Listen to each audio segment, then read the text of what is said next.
Hi, it's Tom Morrison. Welcome back to another week here in Springfield. We are back from a 2-week break back in the district. I had a lot of constituent meetings at my district office in Palatine. A lot of social service agencies, a lot of constituent groups from our area came to visit me to talk about how the proposed cuts in the fiscal year 16 budget was going to affect them.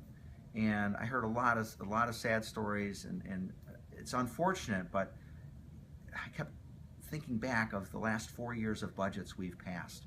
You know, I got sworn in just before that income tax increase, the temporary tax increase went into effect. We were told it's going to sunset January 1st, 2015.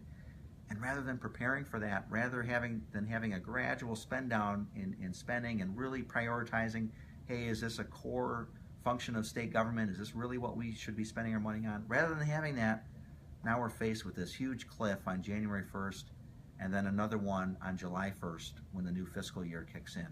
And so this was utterly predictable, this was utterly avoidable. And now now we have to deal with the aftermath. What I reminded each of these groups is that long term, the solution is to have more revenue come in via increased economic activity. We have got to become an economic engine again. We've got to attract private capital, private investment, put people back to work, so that there's less of a burden on the social safety net. And when you have increased economic activity, you get increased revenue. Lower tax rates, more taxpayers brings you more revenue. And so really that's where we need to be as a state. And we have to stop spending money on what I feel are frivolous things. The $600,000 copper doors that are outside the Capitol, a basketball Hall of Fame, things like increasing the speed of Amtrak from Chicago to St. Louis. That's not a high priority item in my opinion, and yet it's something that we've spent hundreds of millions of dollars on that we just could not afford.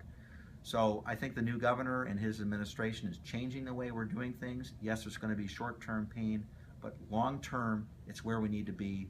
And again, pushing for reducing the unfunded mandates on our local units of government, reducing the regulatory burdens and the cost burdens on businesses, make them more efficient, help them to be more productive and more competitive. And lastly, got to mention it, pension reform. We're going to spend about 25% of our budget this year on pensions, and that's totally unaffordable when in other states they are spending in the single digits on their pensions annually. And so we've got to move forward. We can do this. I appreciate your input, and thanks again for watching. Make sure you email or call me if there's anything that you'd like to weigh in on. Have a great day.